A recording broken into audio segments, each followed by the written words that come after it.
지난주에는 씨 뿌리는 천국 비유를 통해서 그 말씀하신 참된 의미를 공부했습니다. 그 핵심은 하나님의 말씀을 잘 받아 영적으로 100배, 60배, 30배 열매를 맺는 사람이 천국 백성이라는 것입니다. 그러나 말씀을 받고 그 상태가 돌짝밭과 같은 상태였을지라도 하나님의 열심을 통해서 옥토가 될 수 있다고 했습니다. 그런 점에서 현재 교회 안에는 네 가지 종류의 밭과 같은 사람이 동시에 존재할 수 있습니다.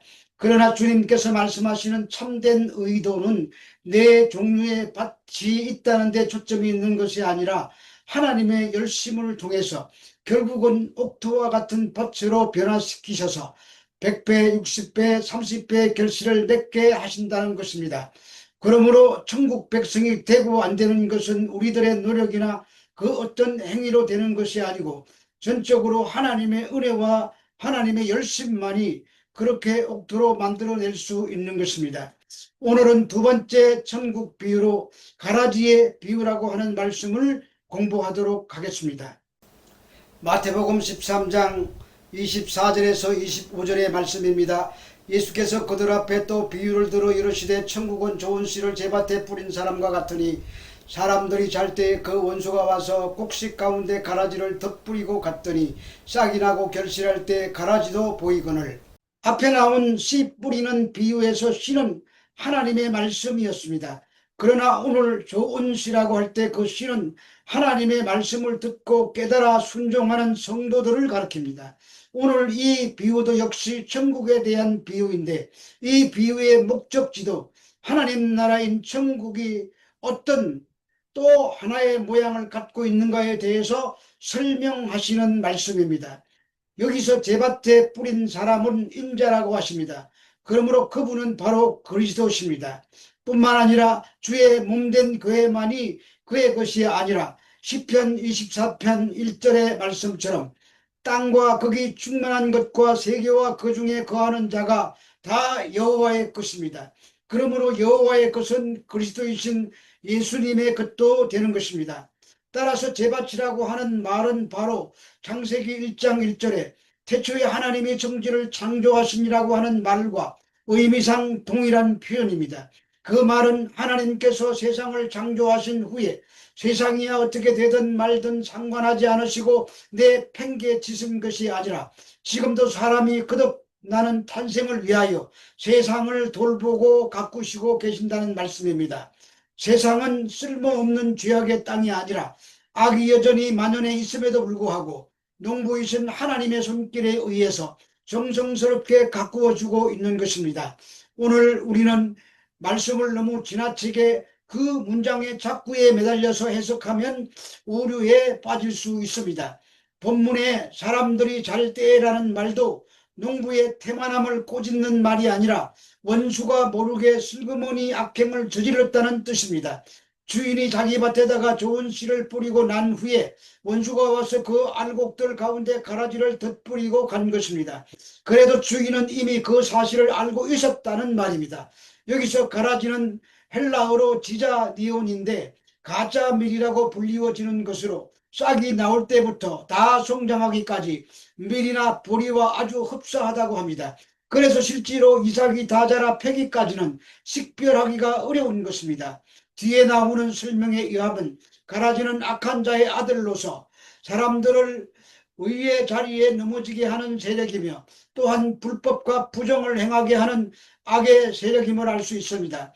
그들의 특징은 결실을 거둘 때까지 사람의 눈에 식별되지 않는다는 것입니다. 그리고 끝에 가서 자기 정체를 드러내게 되는데 그것이 알곡에게 큰 피해를 입힌다는 것입니다. 그래서 추수 때까지 그냥 둘 수밖에 없는 것입니다. 덧뿌리고 갔더니는 원수로 에서페이렌인데 뿌린 씨 후에 한 번 더 씨를 뿌리는 것을 말합니다. 그래서 가라지의 씨앗을 곡식 씨앗 사이에 덧뿌려 놓은 원수의 행위는 도덕적으로나 율법적으로 모두 부정한 행위인 것입니다. 그러나 가라지의 특징 때문에 추수 때까지 종말의 심판의 날까지 그냥 둘 수밖에 없습니다. 마태복음 14장 27절에서 28절의 말씀입니다. 집 주인의 종들이 와서 말하되 주여 밭에 좋은 씨를 뿌리지 아니하였나이까? 그런데 가라지가 어디서 생겼나이까? 주인이 이르되 원수가 이렇게 하였구나. 종들이 말하되 그러면 우리가 가서 이것을 뽑기를 원하시나이까? 종들은 가라지가 어디서 생겼는지 알지 못했지만 주인은 원수가 그렇게 했다는 것을 압니다. 이러한 선과 악의 구별 및 그 기운에 대한 완전한 통찰력을 가지신 분은 우주 만물의 주인이신 하나님 뿐이십니다. 그래서 종들이 주여라고 하며 주라는 호칭을 사용하는데, 이 호칭은 주로 예수님의 제자들이 예수님을 호칭할 때 사용하는 말입니다. 예수님을 주라고 호칭하는 것은 예수님이 우리의 죄를 대신 감당하시는 대속자시며 구원자시라는 고백입니다. 그래서 마땅히 우리가 불러야 할 호칭은 퀴리오스, 주님이어야 합니다. 그런데 종들은 좋은 씨 사이에 어떻게 가라지가 섞여 있는 것을 알지 못했습니다. 그러자 원수가 와서 그렇게 했다고 하십니다. 여기서 원수란 미움, 증오의 뜻인 에크드로스에서 파생된 말로 문자적으로는 원수의 역할을 하는 자를 말합니다. 그는 예수님이 그리스도이신 것을 부정하는 자이며 예수님이 다시 오실 때까지 성도들을 미혹하고 박해하는 적그리스도를 말합니다. 그런데 종들의 질문으로 볼 때 그들은 밭에 있는 가라지를 당장 모조리 뽑아버리고자 하는 열정에 사로잡혀 있음을 알 수 있습니다. 그들의 이러한 성급함은 추수 때, 즉 카이로스 때를 알지 못하는 데서 오는 영적인 우둔함 때문입니다. 그러자 주님께서 이렇게 말씀하십니다. 마태복음 13장 29절에서 30절의 말씀입니다. 주인이 이르되 가만두어라. 가라지를 뽑다가 곡식까지 뽑을까 염려하노라. 둘 다 추수 때까지 함께 자라게 두라. 추수 때에 내가 추수꾼들에게 말하기를 가라지는 먼저 거두어 불술에게 닫으러 묻고 곡식은 뽑아 내 곡간에 넣으라 하리라. 가만두라고 하십니다. 이는 그대로 가만두고 지켜보도록 하라는 의미로서, 이는 바로 이 세상의 악의 세력들에 대한 주님의 지혜롭고 예의로운 태도입니다. 그러나 이러한 태도가 악을 그대로 방치하거나 악의 근절을 포기한다는 말은 아닙니다. 곡식 하나하나에 대한 애정과 염려 때문에 주님께서는 악을 멸하시지 않고 유보하시는 것입니다. 가라지와 곡식은 뿌리 내리는 속도가 다릅니다. 가라지는 곡식보다 뿌리가 더 빨리 그리고 더 깊이 내립니다. 그래서 곡식을 먼저 뿌렸지만 가라지가 뿌리를 내린 다음에 그 위에 곡식의 뿌리가 내리기 때문에 가라지를 뽑다가 가라지 위에 내린 알곡까지 함께 뽑힐 가능성이 있었습니다. 그래서 가만두라는 것입니다. 이것은 곡식을 보호하기 위한 하나님의 조치입니다. 따라서 곡식에 대한 주인의 관심이 가라지에 대한 관심에서 생겨난 종들의 열심보다 더 뜨겁습니다. 그래서 영어로 Let it be라는 노래 제목처럼 가만두라고 하십니다. 그런데 우리가 비록 좋은 시처럼 교회 안에서 믿음으로 사는 자처럼 보여도 우리 안에 가라지 같은 나쁜 속성이 있을 수 있다는 것을 우리가 알아야 합니다. 그래서 이 말씀을 들으면서 그 가라지 같은 자신의 나쁜 것들을 발견하고 제거하려고 노력해야 합니다. 나는 과연 좋은 씨가 맞는가? 이렇게 사는 것이 좋은 씨가 사는 삶인가? 그렇게 고민하는 자는 적어도 하나님이 뿌리신 좋은 씨가 맞을 것입니다. 가라지는 좋은 씨보다 자라는 속도가 빠르기 때문에 추수 때쯤 되면 가라지들이 눈에 확연하게 드러납니다. 그러면 그것만 뽑아서 모아가지고 불태워 버리면 됩니다. 자, 이제 청중들이 이 얘기를 다 듣고 돌아갔습니다.